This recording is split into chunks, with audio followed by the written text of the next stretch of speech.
So today we are making a Thai coconut soup.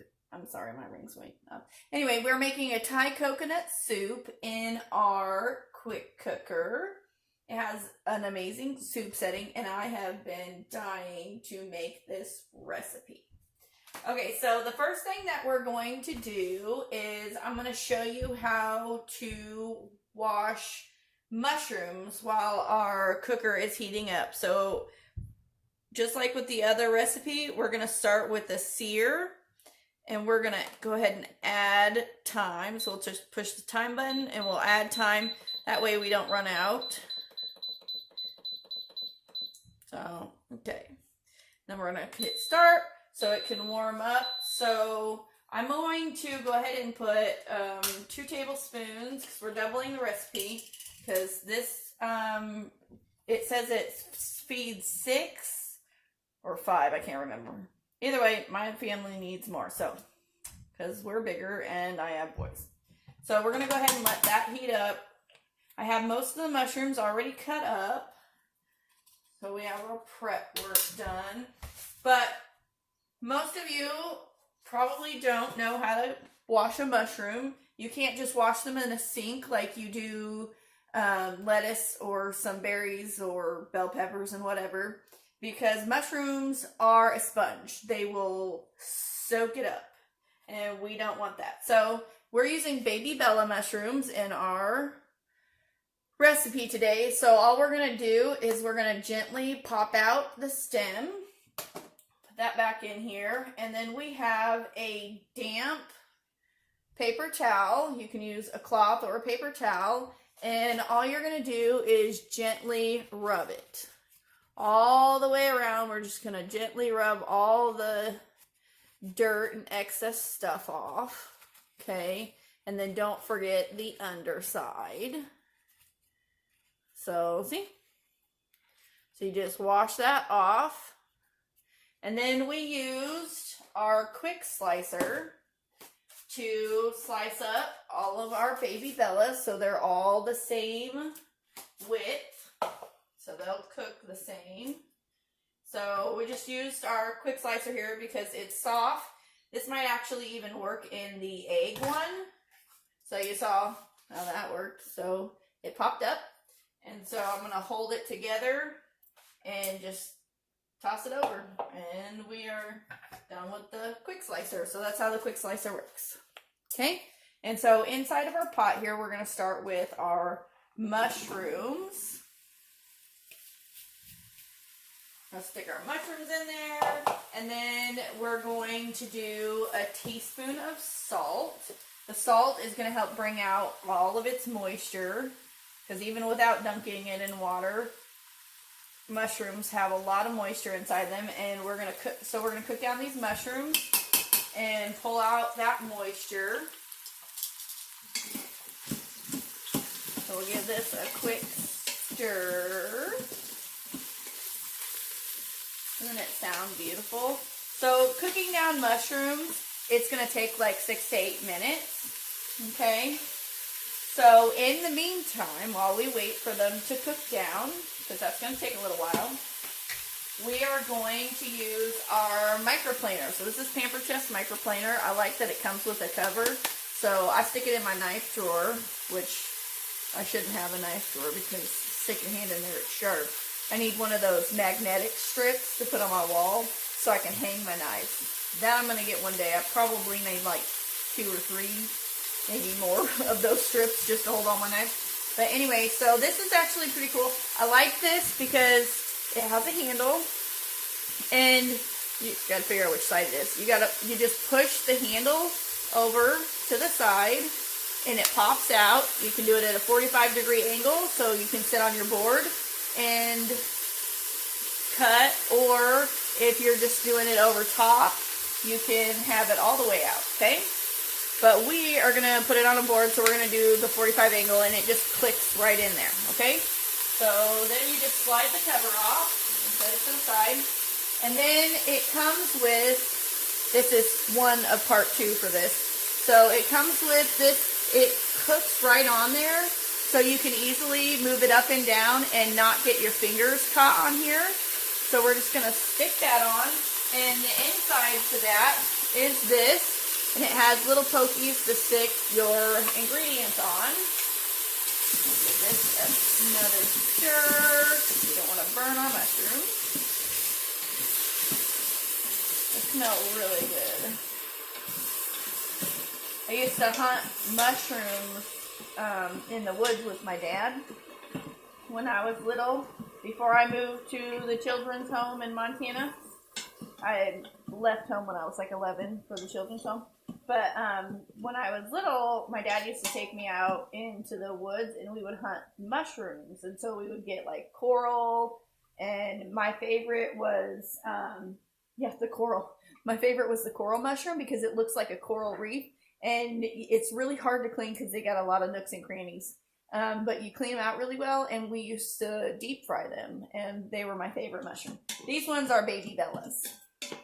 But anyway, a little family history for you there. I used to hunt mushrooms.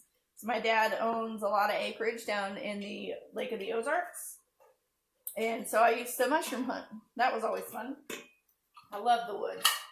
So we're going to just have some fun here and use this microplaner on our garlic. So we'll just stick her in here, and then we have a handle. So you push down on the handle and just whoop, off it goes.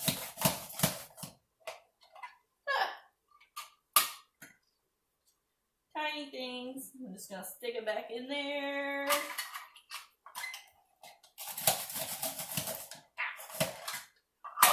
I just lost some garlic in my chicken stock. Okay, so we're going to keep those pieces, and we're going to run a knife through there. So then this is ginger. We're going to put some ginger in here. So we're going to microplane some ginger. It's fresh ginger. And also, if you don't know how to clean ginger, all you have to do is use a spoon. Literally just a spoon. Use the back of the spoon and just scrape off the skin. It's very easy. I don't like that. It's very, very easy to do. Nope, that's not going to work. Okay, so I'm going to run my knife through this last piece as well. But there's our garlic and ginger.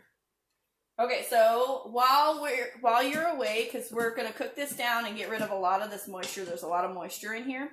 And while you're away, I'm going to go ahead and run my knife through the rest of the garlic and ginger there. And it's already looking really good. We just need it to cook. Move my camera a little bit. We just need it to cook down a wee bit more and get rid of a lot of that liquid. Because we want to put liquid in it, but we don't want this liquid in it. So I'll see you back in a few minutes. Okay, so now our mushrooms are beautiful. The water's all gone. They're nice and brown. See? They're beautiful. Okay, so now we're going to put in all of our vegetables. So I did a rough chop on some red pepper and onion. So that's 2 onions, 2 red peppers.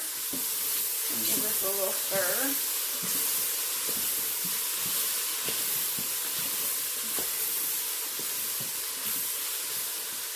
Alright, and then we're also going to put in our jalapenos. This is 2 jalapenos diced. Using jalapeno here.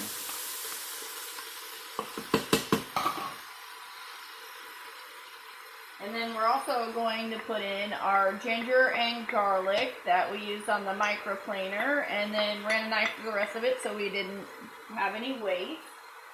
Because nobody wants to waste food, especially not good stuff. Alright, so now we're going to do the whole layering of the flavors thing with our seasonings, because that's how you do that. Otherwise, they're not very well seasoned. So, I forgot my pepper over here. I gotta bring it back. I should just have salt and pepper on both sides of my kitchen. That would work. Alright, so we're gonna do some pepper here. A lot of vegetables in there, so we're gonna do a good amount of pepper. And we're going to do some some more salt. Sprinkle that in. There we go. Now we're just going to cook this down until the vegetables are nice and soft. Now this recipe is going to have chicken in it, but if you want to keep it vegetarian, you can absolutely do that because the mushrooms act like a meat too. They're good, oh now I lost the word. Substitute, that's the word. They're a good substitute for meat. We're going to go ahead with chicken, but you can make this with just the baby bellas and use vegetable stock instead of chicken stock. So this recipe is extremely easy to turn into a vegetarian meal. And the milk that goes in it is coconut milk, so you're not using cow's milk either. So I would have to do a lot more research, but I love meat, so I'm never going to be a vegetarian or a vegan, but I'm pretty sure that with it being coconut milk, it makes it vegan too, right? So, also a very good vegan recipe. Alright, so we're going to let that cook down. That's also going to take like 4 to 6 minutes, so I'll see you back in a minute. Or 4 to 6 minutes.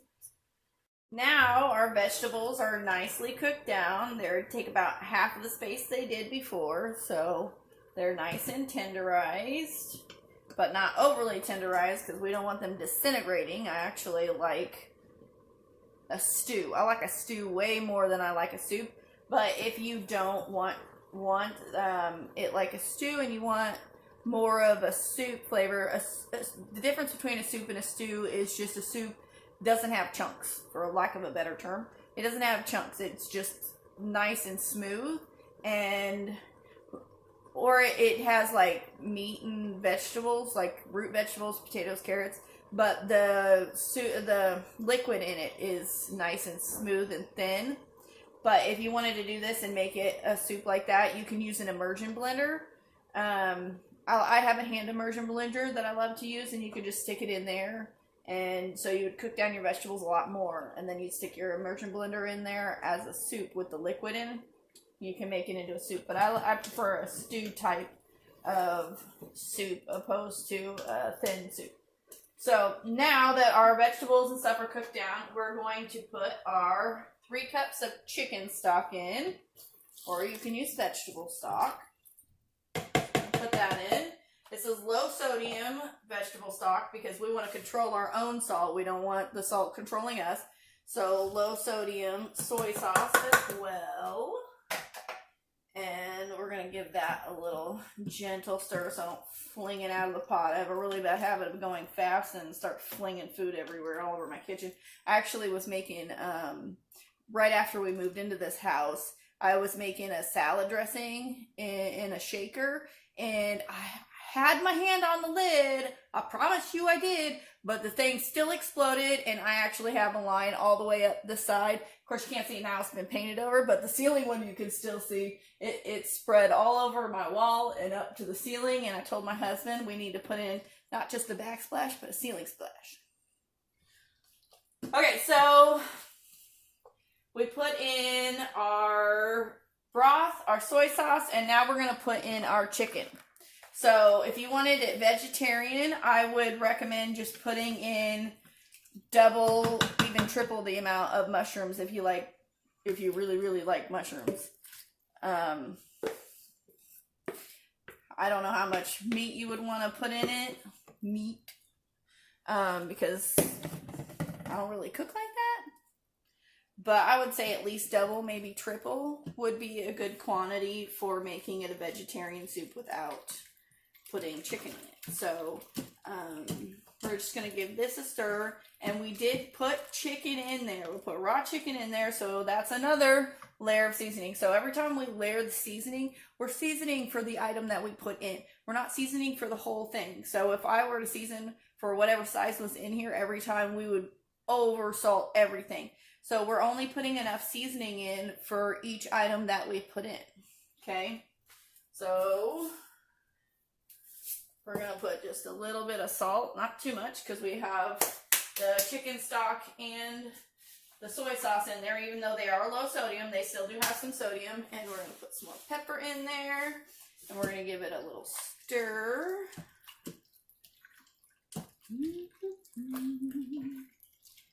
It already smells really good. It'll smell even better when the chicken cooks, and you can smell that as well. Not that you can smell it, but I can smell it. Alright. So this has raw chicken on it, so I'm going to put it in the raw chicken bowl, and then we'll clean that properly. So we're going to cancel out our sear, because we don't want to sear anymore. We're going to put our lid on and have it sing to us. Okay, and then it has a soup and stock setting. So we're just going to scroll over to the soup and stock setting. It says 3 minutes. I don't like that because I have raw chicken in here. So, you know what? We're just going to go to the poultry setting because I want to make sure that my chicken cooks. Nobody wants raw chicken. That'd be really bad. And with it being in chunks, you wouldn't really tell. You wouldn't be able to tell without slicing when open. They're small enough. So we're just going to do the chicken poultry setting, and that is 15 minutes in the pressure cooker. That should cook down really nice. And so off we go. So while that's doing its thing, we're going to prep our coconut part, okay? So we've got 2 cans of coconut here. I went ahead and opened one because I've never used Pampered Chef's can opener before, so I went ahead and opened one so I wouldn't look like an idiot on camera. Sometimes I look weird on camera anyway, but that would have made me look like an idiot because I really didn't know how to use it. My cousin Kim actually said this is one of her absolute favorite products, and I figured out why after about 5 minutes of trying to figure out how to get it on. I've never used a can opener that goes across the top before. I've only ever used the other kind. I don't know how best to say that, but you just halfway, in case you've never used one either, you stick it about there, and you start spinning, and it'll catch, and then you go all the way around.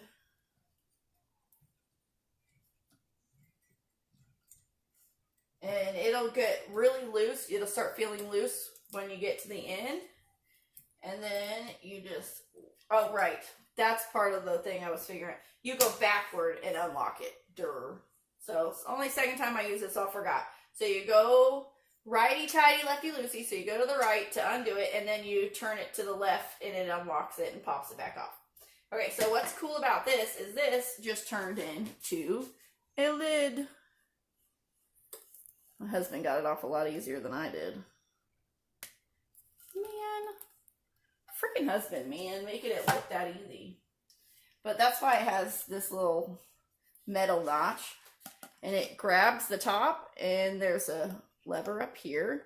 And it pops right up. So apparently my husband can do it without it, but... And it pops up just like a lid, and there is no sharp edge. Okay, no sharp edge. So that's really cool. So that's great for the kids to use. I love that. So we're going to go ahead with put our coconut milk in our bowl here.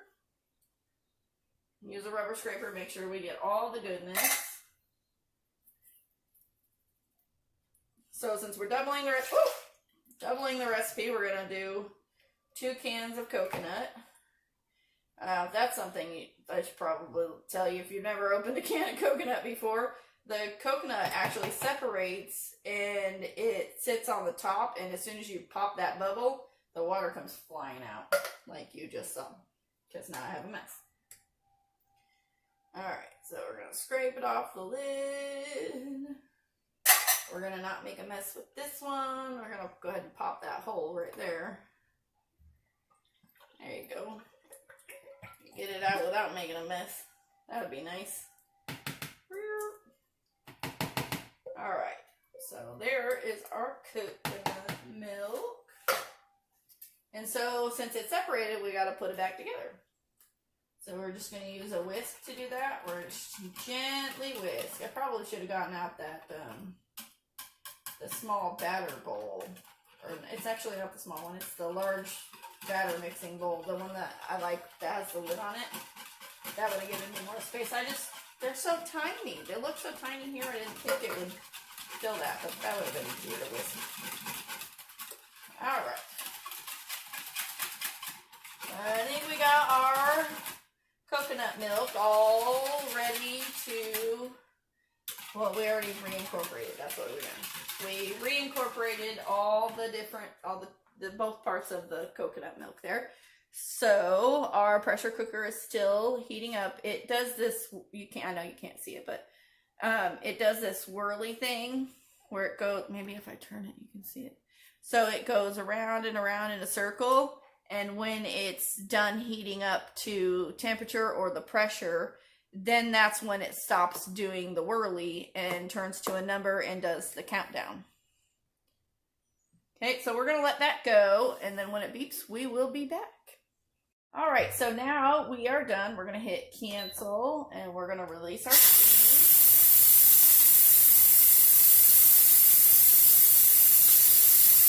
I am absolutely making my cabinet wet. That's not good. We probably keep doing it on the stove next time.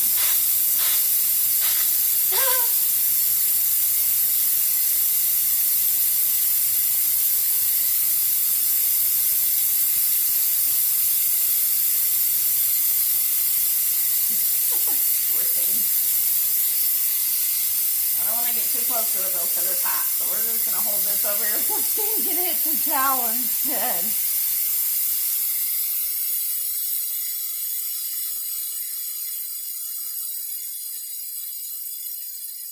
Just depressurizing.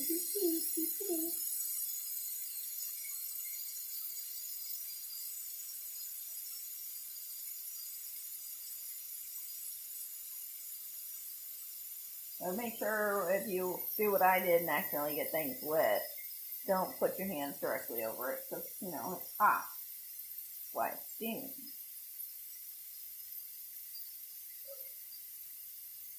Almost done.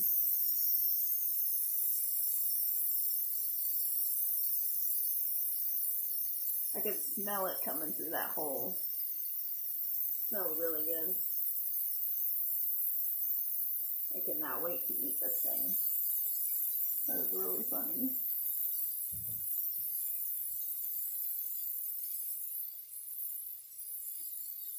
Don't tell my husband.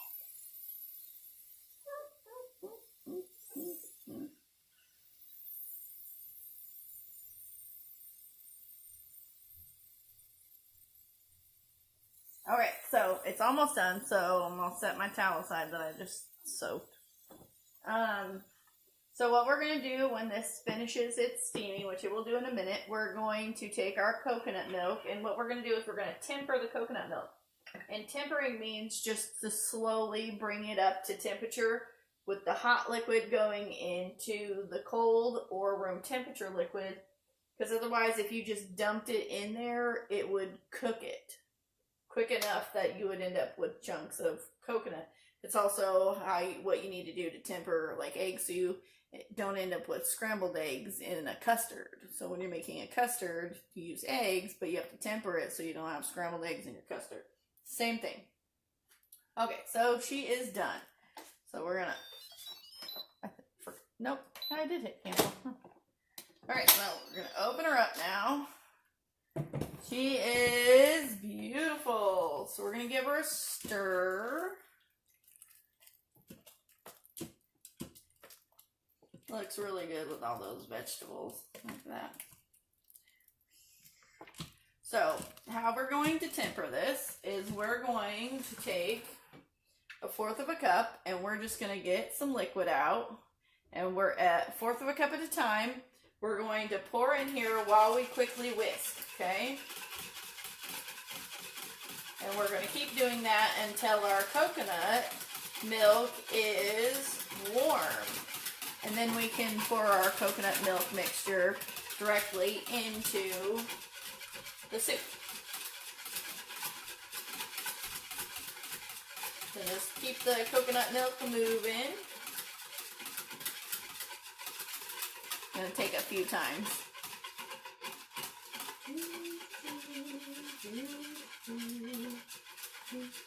It's like splattering in there because I'm shaking while whisking.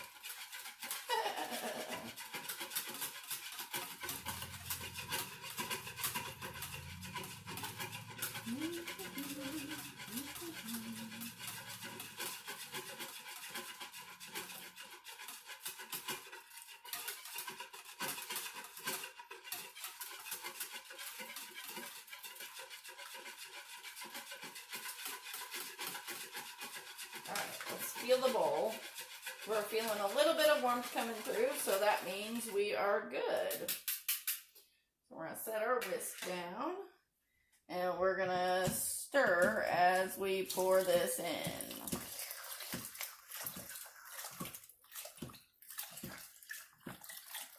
And again, my batter bowl would have been really good for this to use, not just because that would have given me more space to whisk the coconut milk, but it has a spout to pour it in easier, so I need to start remembering those things.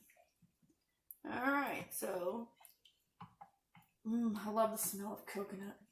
Alright, so that's stirred in, and we don't have any chunk cooked coconut.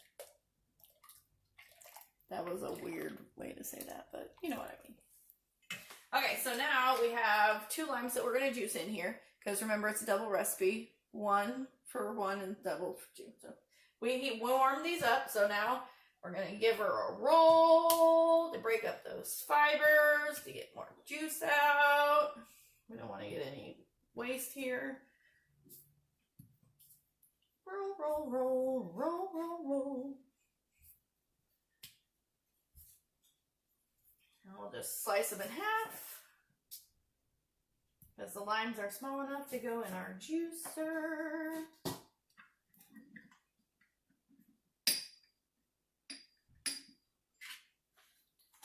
There we are.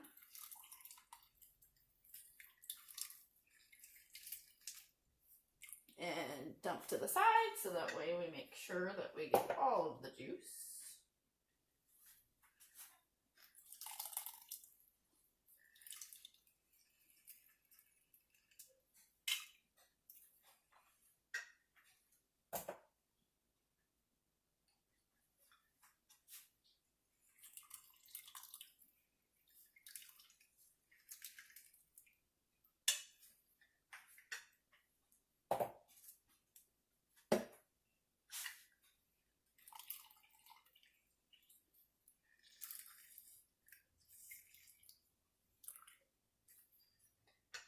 Alright, now we're going to give this a mix, and our soup is complete.